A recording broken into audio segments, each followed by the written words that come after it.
Dr. Mahadevan, practicing medical practitioner. Day before yesterday, I attended Mr. Abdul Rahim Green's lecture. There was a question posed to him by a medical student.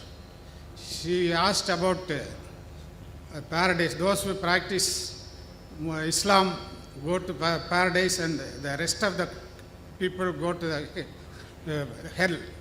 Is it the answer given by Mr. Abdul Rahim Green was not convincing. Can you please explain? Thank you. Brother, the question somebody asked Brother Abdul Rahim Green that those who practice Islam will go to paradise, those who don't practice Islam will go to hell. The answer wasn't convincing. I wasn't there. I'm sure Brother Abdul Rahim Green may have given a very convincing reply. Maybe you didn't understand certain of his points. I know him, he's a very good speaker, mashallah. But regarding the reply that will Muslim go to Jannah and non-Muslim go to hell, brother, the requirement go to Jannah is given in Surah Al-Asr, chapter number 103, verse number 1 to 3. It says, "Wal as inna al-insana fi khusr illa allazina amanu wa amilu salihati wa tawasaw bil haqq wa tawasaw bis sabr." By the token of time, man is very in a state of loss, except those who have faith, those who have righteous deed, those who exhort people to truth, that is to dawah, and those who exhort people to patience and perseverance.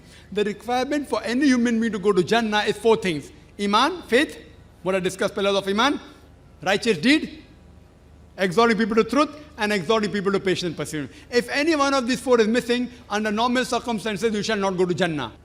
Only by calling yourself Abdullah, Muhammad, Sultan, Zakir will not take you to Jannah. Just by saying, I am a Muslim, you will not go to Jannah. I said in my talk, Allah says in Surah Ankabut, chapter 29, verse number 2, just by saying you believe, just by saying I am a Mu'min, I am a Muslim, do you think you will go to Jannah? Allah will surely test you. So just by saying I am a Muslim, you will not go to Jannah. A person who practices Islam, Islam comes from the root word salam, which means peace. It also means submitting a will to God. A person who submits a will to God is called a Muslim. So a person who follows the religion or submitting his will to Almighty God is a Muslim. So anyone who submits his will to Almighty God, whatever his name may be, he will go to Jannah. So criteria to go to Jannah is having Iman. In all the pillars I mentioned, Almighty God is there. You have messengers about the hereafter, about his books, etc. Doing righteous deed and submitting a will to Almighty God. If you submit your will to Almighty God, in Arabic it is called as religion of Islam. But it doesn't mean that if you live in Pakistan or live in Saudi Arabia, you go to Jannah. No. All the people in Saudi Arabia, all in Pakistan, Allah alone knows whether they go to Jannah or not. The person who go to paradise, brother, is one who obeys the commandment of Almighty God.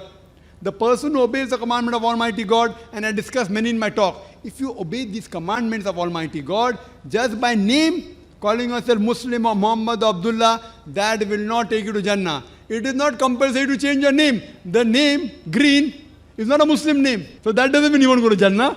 We pray to him that may the brother, inshallah, no, he has reverted. He was a Christian. So the name will not take you to Jannah, your deeds will take you. Believing, your deeds, exhorting people to truth, and exhorting people to patience and perseverance. If your deeds are right, if your Iman is right, and you exhort people to truth and patience and perseverance, inshallah, any human being, he shall go to Jannah. Hope that answers the question.